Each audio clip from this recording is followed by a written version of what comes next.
17 ਜੂਨ 1984 ਇਹ ਵੀ ਦਿਨ ਨਹੀਂ ਰਹਿਣਗੇ। ਵਾਹਿਗੁਰੂ ਜੀ ਕਾ ਖਾਲਸਾ, ਵਾਹਿਗੁਰੂ ਜੀ ਕੀ ਫਤਿਹ।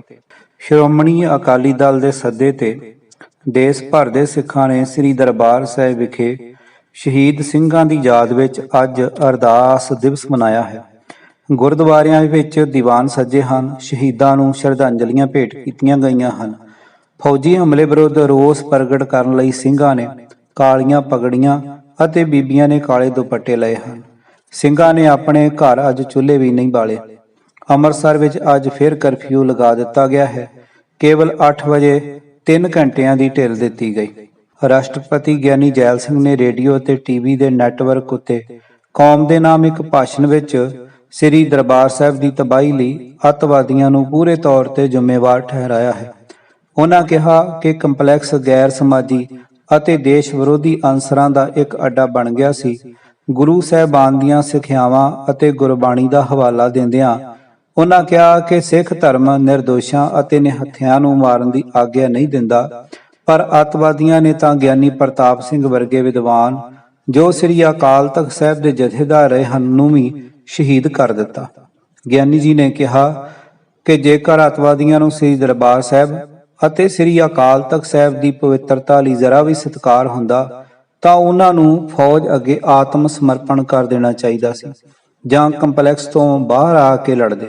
ਸਰਕਾਰ ਨੂੰ ਬਹੁਤ ਮਜਬੂਰ ਹੋ ਕੇ ਦੁਖੀ ਦਿਲ ਨਾਲ ਕੰਪਲੈਕਸ ਅੰਦਰ ਫੌਜ ਭੇਜਣੀ ਪਈ। ਕਈ ਦਿਨਾਂ ਤੋਂ ਗਿਆਨੀ ਜੀ ਵੱਲੋਂ ਅਸਤੀਫਾ ਦੇਣ ਦੀਆਂ ਅਫਵਾਹਾਂ ਸੁਣ ਰਹੇ ਸੀ, ਪਰ ਅੱਜ ਦੇ ਭਾਸ਼ਣ ਨੇ ਇਹਨਾਂ ਸਭ ਅਫਵਾਹਾਂ ਦੀ ਤਰਤੀਬ ਕਰ ਦਿੱਤੀ। ਮੈਂ ਅੱਜ ਅੰਮ੍ਰਿਤਸਰ ਤੋਂ ਚੱਲ ਕੇ ਪਠਾਨਕੋਟ ਲਾਗੇ ਨੂਰਪੁਰ ਰੋਡ ਤੇ ਜੰਡਵਾਲ ਵਿਖੇ ਆਪਣੀ ਪਤਨੀ ਨੂੰ ਮਿਲਣ ਲਈ ਆਇਆ ਹਾਂ। ਮੈਨੂੰ ਘੁੰਮਣ ਫਿਰਨ ਸਫ਼ਰ ਦਾ ਬੜਾ ਸ਼ੌਂਕ ਹੈ। ਕਸ਼ਮੀਰ ਤੋਂ ਲੈ ਕੇ ਕੰਨਿਆ ਕੁਮਾਰੀ ਤੱਕ ਕਈ ਵਾਰ ਘੁੰਮਿਆ ਹਾਂ, ਪਰ ਅੱਜ ਦਾ ਸਫ਼ਰ ਹਮੇਸ਼ਾ ਹੀ ਯਾਦ ਰਹੇਗਾ ਜੋ ਅੰਗਰੇਜ਼ੀ ਦਾ ਸਫ਼ਰ ਬਣ ਕੇ ਰਹਿ ਗਿਆ ਹੈ।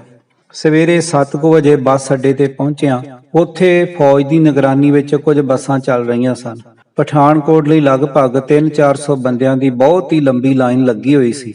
ਮੈਂ ਲਾਈਨ ਦੇ ਪਿੱਛੇ ਖਲੋ ਗਿਆ। 1.5-2 ਘੰਟੇ ਪਿੱਛੋਂ ਟਿਕਟ ਲੈਣ ਦੀ ਵਾਰੀ ਆਈ। ਜਦੋਂ ਬੱਸ ਭਰ ਜਾਂਦੀ ਤਾਂ ਉਸ ਦੀ ਚੈਕਿੰਗ ਕਰਕੇ ਤੋਰ ਦਿੰਦੇ ਜਾਂ 3-4 ਬੱਸਾਂ 2-2.5 ਘੰਟੇ ਪਿੱਛੋਂ ਫੌਜ ਦੀ ਨਿਗਰਾਨੀ ਵਿੱਚ ਤੁਰਦੀਆਂ। ਬੱਸ ਵਿੱਚ ਬੈਠਣ ਸਮੇਂ ਫੌਜ ਨੇ ਤਲਾਸ਼ੀ ਲਈ। ਅੱਡੇ ਤੋਂ ਚੱਲ ਕੇ ਮਹਿਤਾ ਚੌਂਕ ਸੜਕ ਦੇ ਮੋੜ ਤੇ ਫੌਜੀਆਂ ਨੇ ਸਾਰੀਆਂ ਸਵਾਰੀਆਂ ਨੂੰ ਉਤਾਰ ਲਿਆ ਤੇ ਸਭਨਾਂ ਦੀ ਅਤੇ ਸਾਰੇ ਸਮਾਨ ਦੀ ਤਲਾਸ਼ੀ ਲਈ। ਇੱਥੋਂ ਚੱਲ ਕੇ ਹਾਲੇ ਵੇਰਕਾ ਦੇ ਬਾਹਰ ਬਾਈਪਾਸ ਚੌਂਕ ਤੇ ਪਹੁੰਚੇ। ਉੱਥੇ ਫੌਜ ਅਤੇ CRP ਨੇ ਫਿਰ ਸਾਰੀਆਂ ਸਵਾਰੀਆਂ ਨੂੰ ਆਪਣੇ ਆਪਣੇ ਸਮਾਨ ਸਮੇਤ ਉਤਾਰ ਲਿਆ। ਇੱਕ ਬਜ਼ੁਰਗ ਪੜ੍ਹੇ ਲਿਖੇ ਸਰਦਾਰ ਨੇ ਕਿਹਾ, ਹੁਣੇ ਤਾਂ ਮਹਿਤਾ ਰੋਡ ਦੇ ਮੋੜ ਤੇ ਤਲਾਸ਼ੀ ਲਈ ਹੈ। CRP ਦਾ ਇੱਕ ਅਧਖੜ ਉਮਰ ਦਾ ਸੜਿਆ ਬਲਿਆ ਸਿਪਾਹੀ ਮੂੰਹ ਵਿੱਚ ਬੀੜੀ ਲਾਈ ਬੱਸ ਵਿੱਚ ਦਾਖਲ ਹੁੰਦਾ ਬੋਲਿਆ, ਜੇ ਤੋ ਅਬ ਐਸੇ ਹੀ ਚਲੇਗਾ ਸਾਰੀ ਉਮਰ ਜੂੰ ਹੀ ਹੋਤਾ ਰਹੇਗਾ। ਕੋਈ ਗੱਲ ਨਹੀਂ, ਸਰਦਾਰ ਜੀ ਧੀਰਜ ਨਾਲ ਬੋਲੇ, ਜੇ ਉਹ ਦਿਨ ਨਹੀਂ ਰਹੇ ਤਾਂ ਇਹ ਦਿਨ ਵੀ ਨਹੀਂ ਰਹਿਣਗੇ। ਵੇਰਕੇ ਤੋਂ ਚੱਲ ਕੇ ਫੌਜ ਦੀ ਅਗਲੀ ਚੈੱਕ ਪੋਸਟ ਕੱਥੂ ਨੰਗਲ ਲਾਗੇ ਸੜਕ ਉੱਤੇ ਸਥਿਤ ਇੱਕ ਸਕੂਲ ਵਿੱਚ ਸੀ। ਇੱਥੇ ਵੀ ਉਸੇ ਤਰ੍ਹਾਂ ਸਾਰੇ ਮੁਸਾਫਰਾਂ ਨੂੰ ਉਤਾਰ ਕੇ ਤਲਾਸ਼ੀ ਲਈ ਗਈ।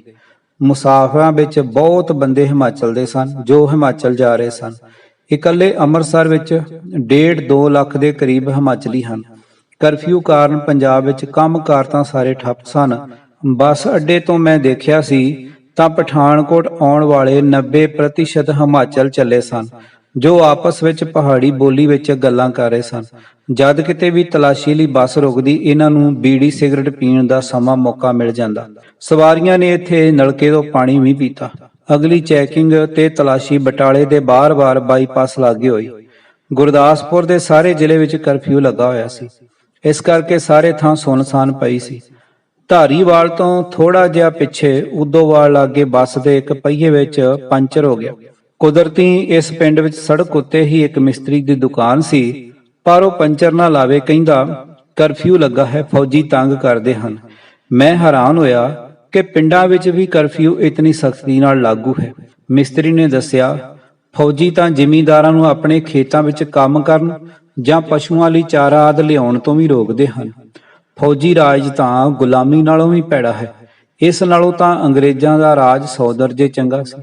ਮੈਂ ਸੋਚਦਾ ਰਿਹਾ ਕਿ ਪਾਕਿਸਤਾਨ ਵਿੱਚ ਤਾਂ 5-7 ਸਾਲਾਂ ਤੋਂ ਬਿਨਾਂ ਹਮੇਸ਼ਾ ਫੌਜੀ ਰਾਜ ਰਿਹਾ ਹੈ।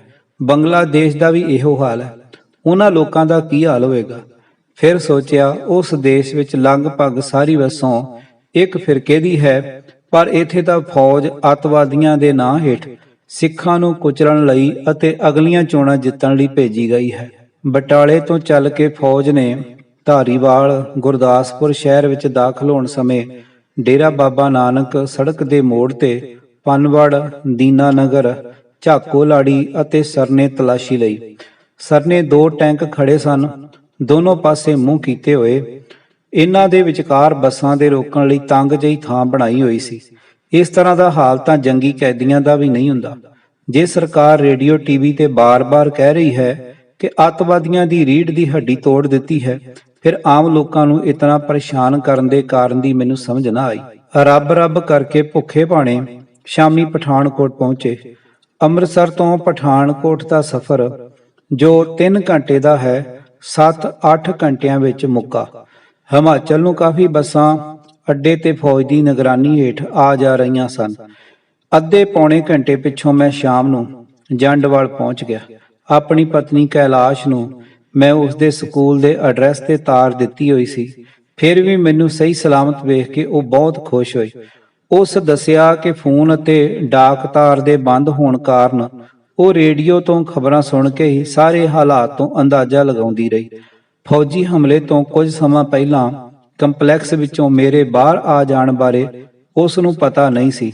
2 ਦਿਨ ਪਹਿਲਾਂ ਮਿਲੀ ਤਾਰ ਤੱਕ ਤਾਂ ਉਸ ਨੂੰ ਪਤਾ ਵੀ ਨਹੀਂ ਸੀ ਕਿ ਮੈਂ ਜਿੰਦਾ ਵੀ ਹਾਂ ਕਿ ਨਹੀਂ। ਉਸ ਦੱਸਿਆ ਕਿ ਉਹ ਸਾਰੇ ਦਿਨ ਮੇਰੀ ਜ਼ਿੰਦਗੀ ਲਈ ਅਰਦਾਸਾਂ ਕਰਦੀ ਰਹੀ ਹੈ। ਉਸ ਨੇ ਫੌਜੀ ਹਮਲੇ ਬਾਰੇ, ਸਾਡੇ ਗੁਆਂਢੀਆਂ ਦੀ ਰਾਜੀ ਖੁਸ਼ੀ ਬਾਰੇ, ਖਾਸ ਕਰਕੇ ਆਪਣੀ ਸਹੇਲੀ ਬੀਬੀ ਸਤਵੰਤ ਕੌਰ, ਸੁਪਤਨੀ ਹਜੂਰੀ ਰਾਗੀ ਭਾਈ ਹਰਚਰਨ ਸਿੰਘ ਅਤੇ ਉਸ ਦੇ ਬੱਚਿਆਂ ਬਾਰੇ ਪੁੱਛਿਆ।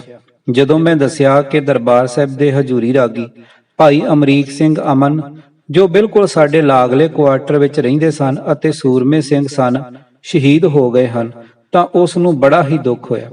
ਭਾਈ ਹਰਚਰਨ ਸਿੰਘ ਰਾਗੀ ਦਾ ਪਰਿਵਾਰ ਪਿੱਛੋਂ ਰਿਹਾ ਕਰ ਦਿੱਤਾ ਗਿਆ ਸੀ, ਪਰ ਉਸ ਦਾ ਛੋਟਾ ਲੜਕਾ ਰਮਿੰਦਰਪਾਲ ਸਿੰਘ ਉਰਫ ਹੈਪੀ, ਜਿਸ ਨੂੰ ਸਾਰੇ ਪਰਿਵਾਰ ਸਮੇਤ ਹੀ ਉਹਨਾਂ ਨੇ ਘਰ ਲਾਗਿਓਂ ਹੇਠਾਂ ਇਨਫੋਰਮੇਸ਼ਨ ਦਫ਼ਤਰ ਤੋਂ ਗ੍ਰਿਫਤਾਰ ਕੀਤਾ ਸੀ, ਉਸ ਉੱਤੇ ਕਈ ਝੂਠੇ ਕੇਸ ਪਾ ਦਿੱਤੇ। ਲਗਭਗ 5 ਸਾਲ ਉਹ ਜੋਧਪੁਰ ਜੇਲ੍ਹ ਵਿੱਚ ਉਹਨਾਂ 379 ਗੱਭਰੂਆਂ ਨਾਲ ਰਿਹਾ, ਜਿਨ੍ਹਾਂ ਤੇ ਸਰਕਾਰ ਵਿਰੁੱਧ ਜੰਗ ਲੜਨ ਦਾ ਮੁਕੱਦਮਾ ਚਲਾਇਆ ਸੀ।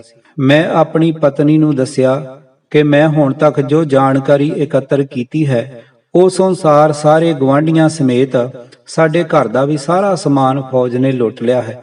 ਉਹ ਹੈਰਾਨ ਹੋ ਕੇ ਕਹਿਣ ਲੱਗੀ, ਇਹ ਕਿਵੇਂ ਹੋ ਸਕਦਾ ਹੈ? ਫੌਜੀ ਤਾਂ ਰਕਸ਼ਾ ਲਈ ਹੁੰਦੇ ਹਨ।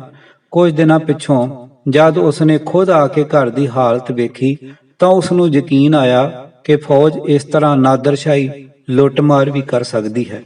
ਮੇਰੀ ਪਤਨੀ ਨੇ ਦੱਸਿਆ ਕਿ ਹਿਮਾਚਲ ਵਿੱਚ ਜਿੱਥੇ ਉਹ ਪੜ੍ਹਾਉਂਦੀ ਹੈ ਅਤੇ ਲਾਗਲੇ 1-2 ਪਿੰਡਾਂ ਦੇ ਫੌਜੀ ਜਵਾਨ ਸ੍ਰੀ ਦਰਬਾਰ ਸਾਹਿਬ ਉੱਤੇ ਫੌਜੀ ਹਮਲੇ ਦੌਰਾਨ ਮਾਰੇ ਗਏ ਹਨ।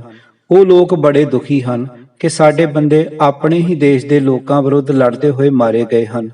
ਪਤਨੀ ਨੇ ਇਹ ਵੀ ਦੱਸਿਆ ਕਿ ਭਿੰਡਰਾਂਵਾਲੇ ਦੇ ਮਾਰੇ ਜਾਣ ਦੀ ਖਬਰ ਸੁਣ ਕੇ ਹਿਮਾਚਲ ਵਿੱਚ ਵੀ ਕਈਆਂ ਨੇ ਲੱਡੂ ਵੰਡੇ ਅਤੇ ਰਾਤ ਨੂੰ ਆਪਣੇ ਘਰਾਂ ਅੱਗੇ ਦੀਵਾਲੀ ਵਾਂਗ ਦੀਵੇ ਬਾਲੇ। ਡੈਰੀ ਦੇ ਪੰਨੇ ਹਰਬੀਰ ਸਿੰਘ ਭੰਵਰ, ਆਵਾਜ਼ ਭਾਈ ਗੁਰਜੰਟ ਸਿੰਘ ਰੂਪਵਾਲੀ। ਵਾਹਿਗੁਰੂ ਜੀ ਕਾ ਖਾਲਸਾ, ਵਾਹਿਗੁਰੂ ਜੀ ਕੀ ਫਤਿਹ।